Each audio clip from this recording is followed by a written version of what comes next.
Mojtaba Khamenei has sent a written message to Iraq, a US allied nation, thanking its people for supporting Iran during the war. Khamenei Jr.'s letter surfaced just days after the home of the Iraqi Kurdistan region president was targeted in a drone strike.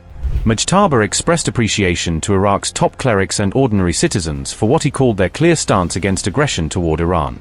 Once again, Mojtaba has chosen to speak through a written letter rather than a public appearance, a pattern that has continued to fuel questions around his condition. Is Khamenei's son still alive, sir? Is he a part of these conversations? We think he may be. Nobody's heard about him. I mean, he may be alive, but he's obviously very seriously in trouble.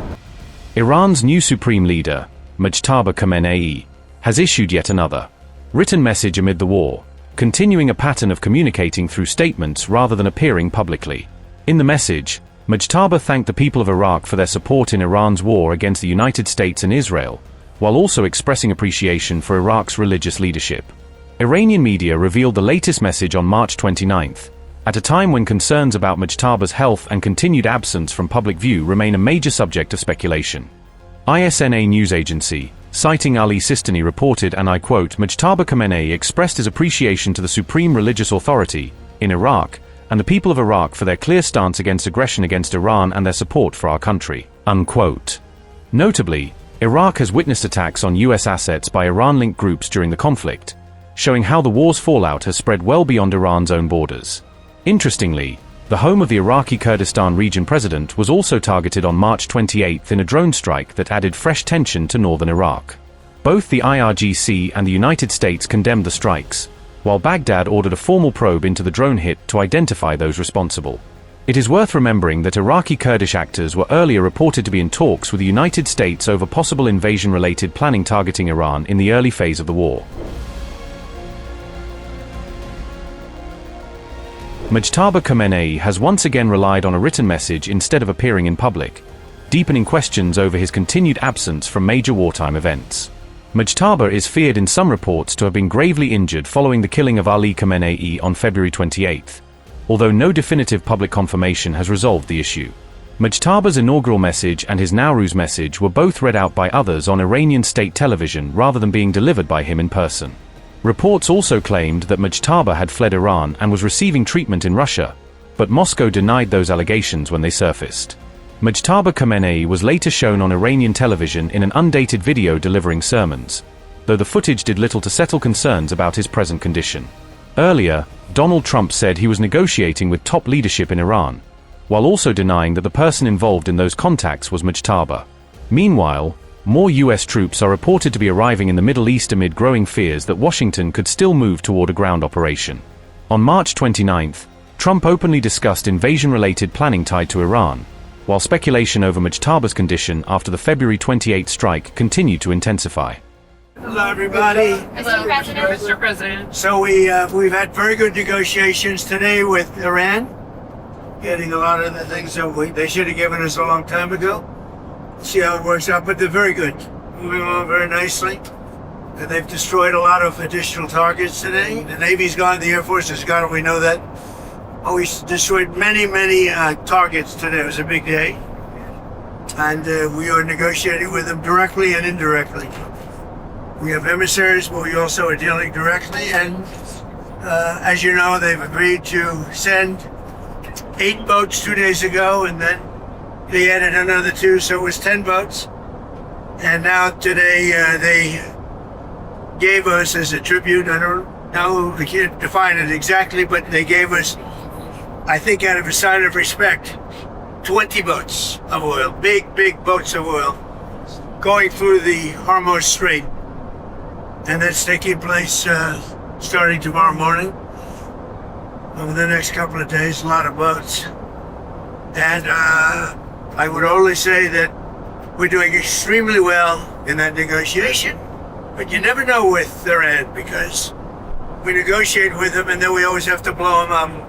Whether it's the B-2 bombers or just terminating, as an example, the Iran nuclear deal done by Barack Hussein Obama, probably the worst deal we've ever done as a country, one of the dumbest deals we've ever done. But I terminated, unfortunately, otherwise right now they'd have a nuclear weapon. Then we did the attack with the B-2 bombers and we stopped them from having nuclear. And now we had to blow them up again. and we will probably, I think we'll make a deal with them, pretty sure. But it's possible we won't. But we've had regime change, if you look already, because the one regime was decimated, destroyed, they're all dead. The next regime is mostly dead. And the third regime, we're dealing with different people than anybody's dealt with before. It's a whole different group of people. So I would consider that regime change. And frankly, they've been very reasonable. So I think we've had regime change. I mean, we can't do much better than that. The regime that was really bad, really evil was the first one. That was done. The second was appointed, and they're gone. They're all dead, other than one who may have a little life in him. And then they're really in the third group. And the third group of people that seem to be much more reasonable. It truly is regime change. And regime change is an imperative. I think we have it automatically. Sir, could you foresee a deal in Iran this upcoming week? I do see a deal in Iran, yeah. Mr. President, Could be soon. are you considering still putting boots on the ground, and would you do that without going to Congress? I just have lots of alternatives. We have tremendous numbers of ships over there. We don't need them though because of, the power. Look, I would say we're just like we're ahead of schedule on the ballroom. In a much bigger way, we're ahead of schedule with Iran. We're weeks ahead of schedule. If you would have said that in 3 days we were going to knock out 158 ships, their entire Navy, which we did, we knocked out their entire Air Force. We knocked out most of their missiles. That's why you see missile attacks, but they're down to, they're sputtering. And we have a group, it's really a new regime.